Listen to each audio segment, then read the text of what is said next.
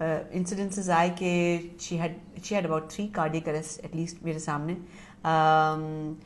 بہت بیمار رہیں, ڈائلسس میں گئیں, مگر انہیں کبھی ہمت نہیں ہاری, ہمیشہ ہر چیز سے وہ نکل آتی تھی. آئی ریمبر امریکہ میں جو ڈاکٹر تھے انہوں نے ہمیں کہا کہ آپ یہ لکھ دیجئے کہ اب جب ان کو کارڈیک اریسٹ ہوگا تو ہم ان کو ریسسیکیٹ نہیں کریں گے, اور پھر ان کو خدا نخواستہ ہم ان کی مشین بند کر دیں گے یا ان کو الیکٹرک شاکس نہیں دیں گے. مگر ہم نے we were against it, so we never opted for it. مگر کہ یہاں تک ان کی طبیعت خراب ہوگی, مگر ہر دفعہ جب بھی ان کو کارڈیک اریسٹ ہوا تو انہوں نے فائٹ کیا اس کو, and she came out of it. So یہ 4.5 سال یہ چیزیں چلتی رہی.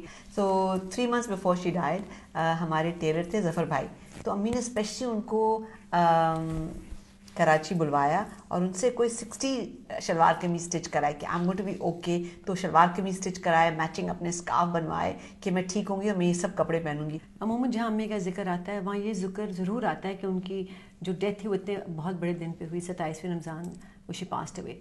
اینڈ لوگ مجھے ضرور ذکر کرتے ہیں اور کہتے ہیں ماشاء اللہ مطلب اللہ ان کو جنت میں جگہ دے. پر ان کا وہ عاشق رسول تھیں, I have to mention this, وہ عاشق رسول تھیں اور اس تعداد میں درود شریف پڑھا کرتی تھیں that just a couple of days ان کی ڈیتھ سے پہلے مجھے ایک دن صبح اٹھی روتے ہوئے اٹھی, اینڈ شی سیڈ دیٹ میں نے رسول اللہ کو خواب میں دیکھا ہے. اور ان کو بس رسول اللہ سے بہت عشق اور محبت تھا. تو آئی تھنک ان کی پرسنالٹی کا بہت بڑا حصہ یہ بھی تھا کہ وہ بہت زیادہ وہ نماز اور درود کرتی تھیں. مگر وہ عاشق رسول کے ساتھ ساتھ مولائی بھی تھی. مولا مشکل کشا علی کی نیاز ہر جمعے کو وہ دیا کرتی تھی.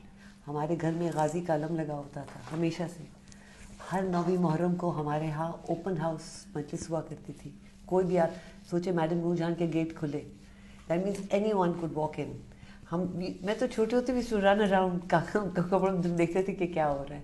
ہر 9 محرم کو ان کے یہاں مجلس ہوا کرتی تھی زیارت کے ساتھ ساتھ, اور سب سے آگے وہ ہوتی تھی زیارت میں ہر چیز کے اندر. رسول اللہ کے درود شریف تو وہ کثرت سے.